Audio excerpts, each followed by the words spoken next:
Hey guys, Morktorkus here. So, we're back again to do some more card reviews. I'm trying to put them out more often, so we're going to have a little bit smaller videos so they're not totally lasting forever. We're going to be going through 8 cards today that have been revealed in the last couple days, and we'll be seeing some pretty crazy cards this time, so let's hop into it. Okay, so this first card is totally insane. It is Kayn Sunfury, a Demon Hunter legendary, 4 mana, 3/5 with charge, and all friendly attacks ignore taunt. So here I was thinking that charge was dead, and they're cycling Leroy out of standard right now. And then we have this card show up out of nowhere, clearly showing that charge is not even a little bit dead.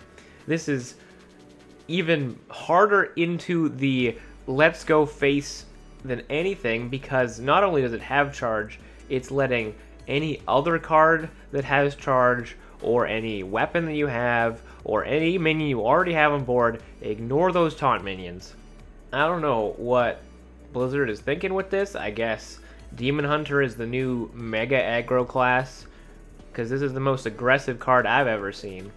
You know, we got rid of Leroy from neutral, so this is just for Demon Hunter, so they can just push Demon Hunter towards this aggressive plan, and other classes don't have to have anything to do with it. You don't need me to tell you, this is clearly a 5-star card. This is so aggressive. This is going to make any sort of aggressive Demon Hunter very happy, as they ignore all of your defensive plays as you just keep going face and you just finish them out. It's totally insane. Alright, the next one is a legendary spell for Mage. 1 mana, Evocation. Fill your hand with random mage spells. At the end of your turn, discard them. Clearly you're wanting to play this card in a deck that doesn't have a hand that's incredibly full. So I don't think you would run it in a Highlander mage, which obviously is the most popular mage right now. It gives you a lot of options, and obviously discarding them at the end of the turn isn't really a problem. You're going to be able to play a few of them before that ends, and the more hand space you have, the more options you'll have to choose from, the more chances that you'll have a very efficient turn. This kind of makes me think that you'd want to do it in a Cyclone Mage type thing. Even though we don't have Elemental Evocation anymore for Cyclone Mage, which will clearly make that kind of a deck have more issues, but maybe Mana Cyclone still finds a way to see play, and if it does, then this is probably going to want to be in there. I think this also would be good if we had some sort of tempo aggressive mage, because you can throw this down for 1 mana and try to find enough damage to find lethal with. I think it's not incredibly unlikely that you would find that damage if you did something like that. And it's not incredibly unlikely you wouldn't find any other thing that you might be looking for either. If you really need a board clear, you just go this, and then you get your board clear. You're basically spending...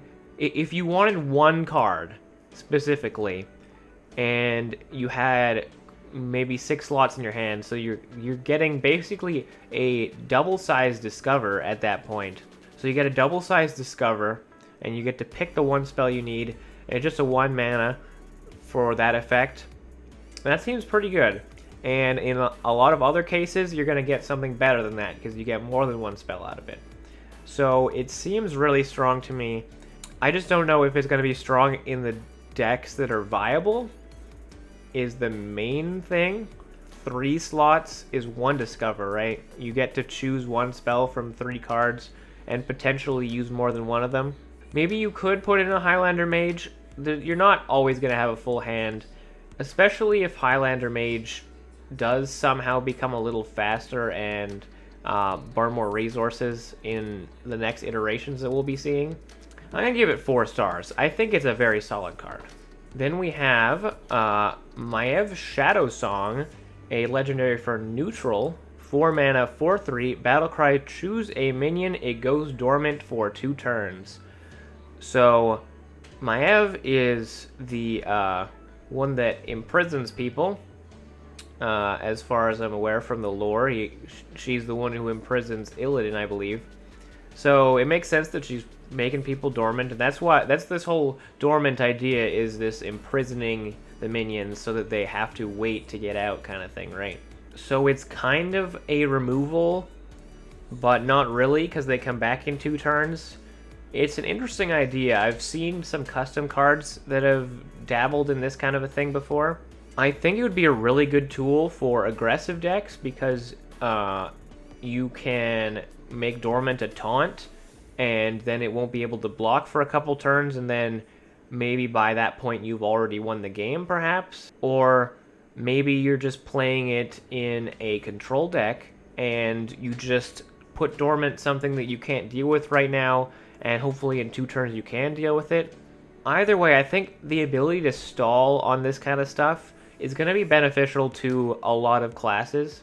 I think it'll probably be more beneficial to aggressive decks, especially with the it's a 4/3. That's pretty aggressive stat line. You can put in that 4 damage on the face and stuff like that. I think it will see quite a bit of play. I don't know if everyone's necessarily gonna want this in their deck, but certainly somebody will. I'm gonna give it 4 stars. Then we have a very interesting card, Apexis Blast. It is a epic spell for mage, 5 mana, deal 5 damage. If your deck has no minions, summon a random 5-cost minion. So clearly, dealing 5 damage for 5 is not very interesting. It's not very good. You definitely don't want that card in your deck. This seems to be pushing some sort of only spell mage, which sounds really cool.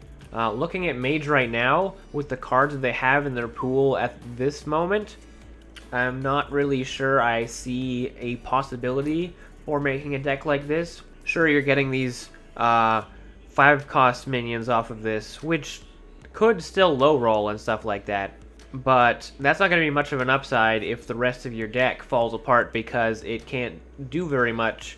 There's not a lot of minion summoning in mage spells, which is generally pretty important in a all-spell deck.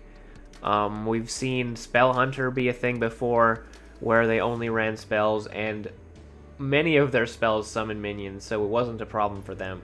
I think that if we get more support for this, it'll definitely make sense, but I don't know how much support you can really print in one expansion for something like this. It might take more than one expansion for us to get there. It sounds like a cool idea, though. I don't think it'll happen this expansion. We'll see after all the cards have been revealed, and I'll be looking back at everything. But for now, I think I'm going to give this 2 stars.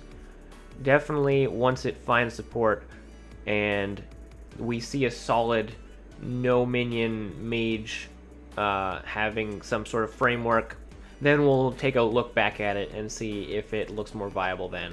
Then for our next card, we have another mage card, Apexis Smuggler, 2 mana, 2/3. After you play a secret, discover a spell. So, Secret Mage has gotten support on and off, basically every few expansions for the entirety of all of Hearthstone.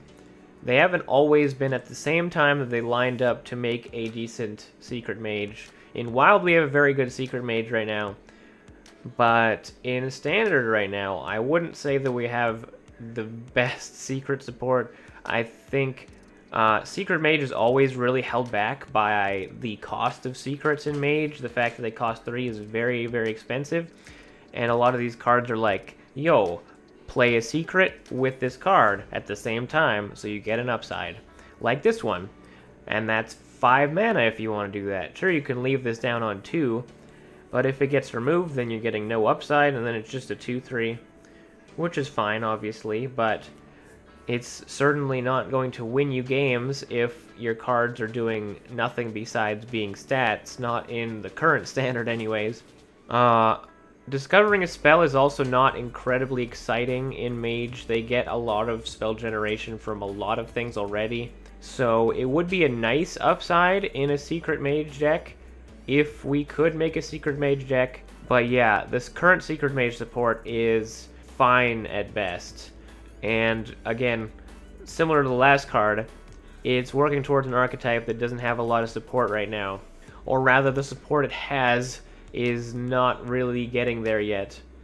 So I'm also going to give this one 2 stars.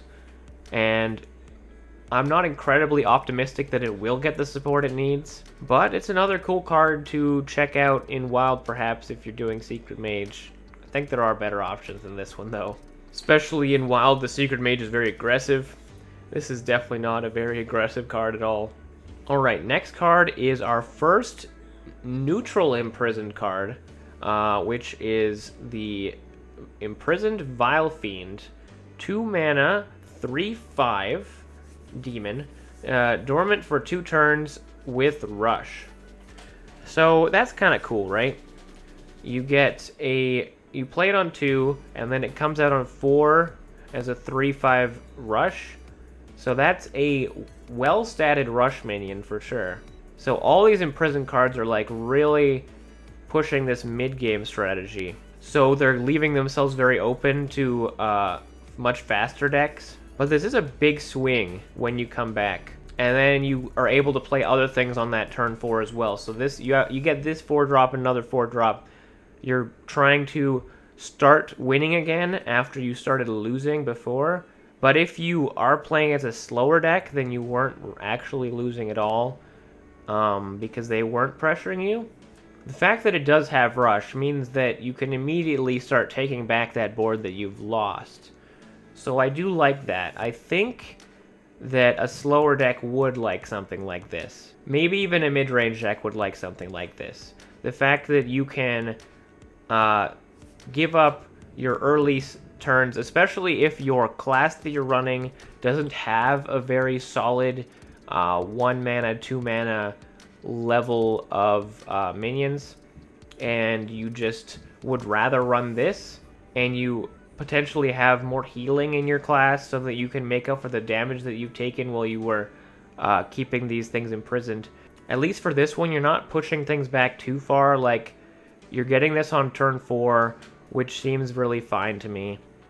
I think this will find a place in some decks, or at least it'll be considered. It's definitely not a bad card, I don't think. Maybe it is. Maybe all of these dormant for 2 turns cards are going to be underwhelming because of their effect, but I don't think it will be. I think some of these will find a way to see some play. And it's really interesting seeing dormant be used as a keyword all of a sudden all over this expansion. So I think I'm going to give this one 3 stars. So next one we have is Imprisoned Felmaw for Hunter. 2 mana, 5/3 demon, dormant for 2 turns. When this awakens, attack a random enemy.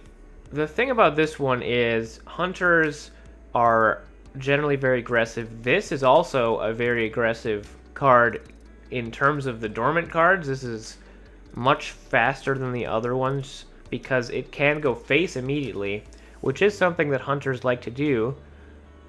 It's just that it's taking a little bit longer to get there. It is well statted though, and it can go face potentially.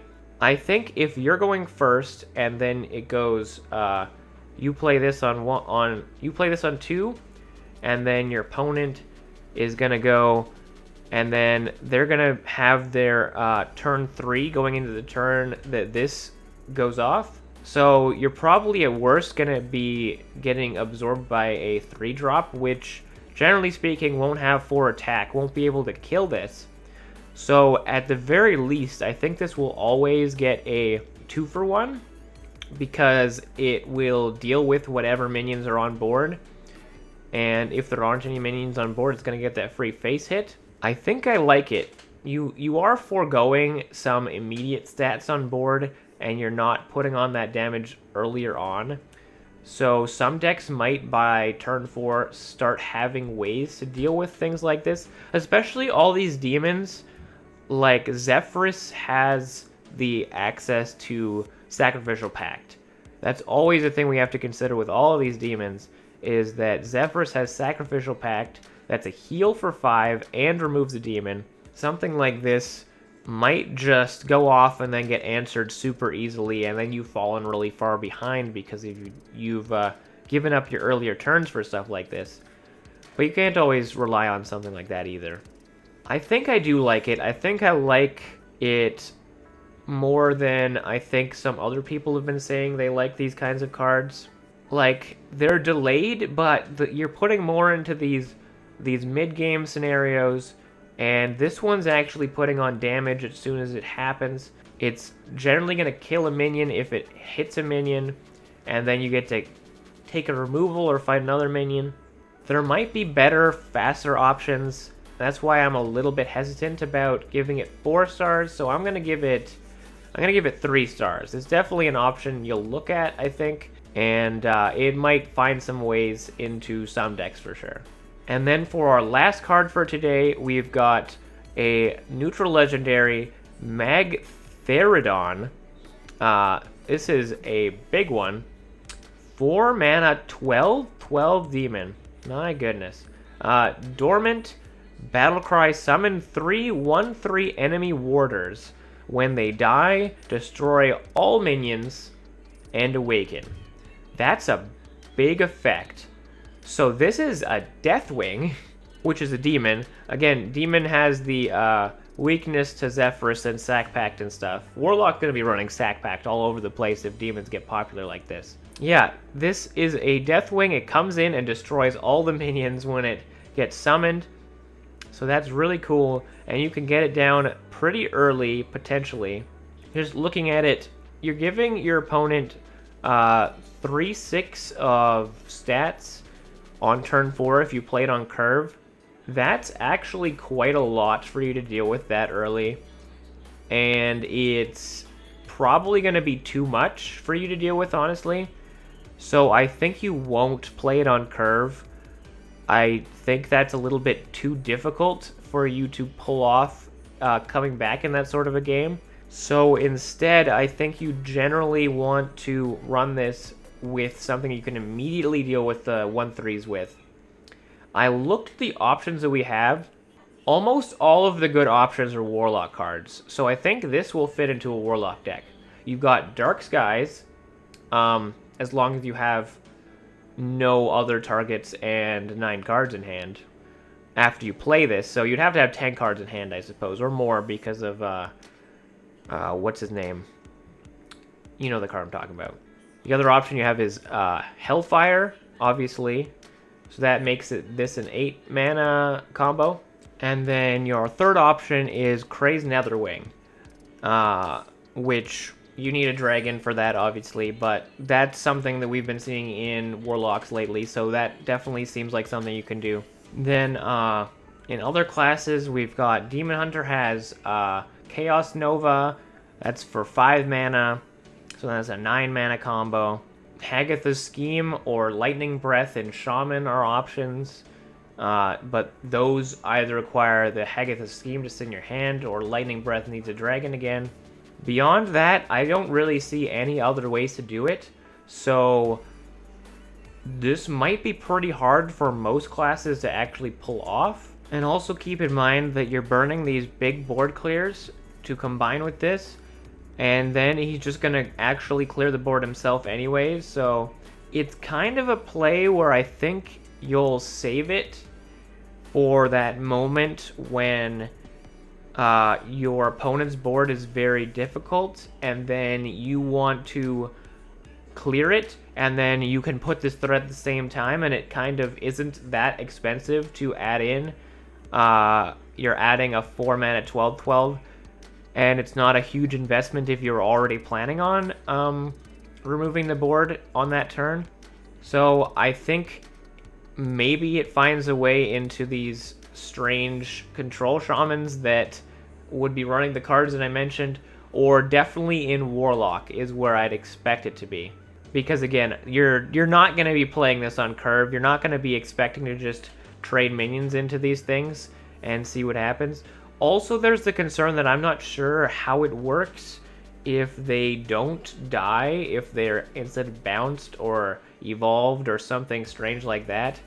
So if it gets dormant forever, if that something like that happens, then that makes it even less viable in situations where you don't immediately clear. Obviously, it's very susceptible to large minion removal like any other large minion would be, but I do think that if you're just throwing it in with a board clear when you'd already be doing a board clear already, it's not a huge investment for these big control decks and stuff. So I kind of like it in that situation. I think we will see it in a handlock of some kind with the dragons and the Netherwing and such. I think I'm going to give this guy 4 stars. If he goes off, he's going to be a pretty big swing, and if there's no answer to it, then he'll probably just end the game, right? So that'll be a cool thing to see, but there'll definitely always be answers, and if he ever becomes too strong, the meta will definitely shift towards having easy answers for a 12-12 when it randomly shows up. And that's it for this video. So there's some big, fancy, crazy cards. They've basically only been showing us legendaries. Like, I think we've seen almost all the legendaries for the set already, which is nuts. But it's been really exciting, and I hope that you enjoyed my reviews for today. Definitely subscribe if you want to keep up with my future reviews as we keep getting more reveals as time goes on. Please leave a like if you enjoyed this video. Comment down below what you thought of the new cards that we talked about today. Again, thank you so much for watching. I appreciate it so much, and I'll see you guys in the next one.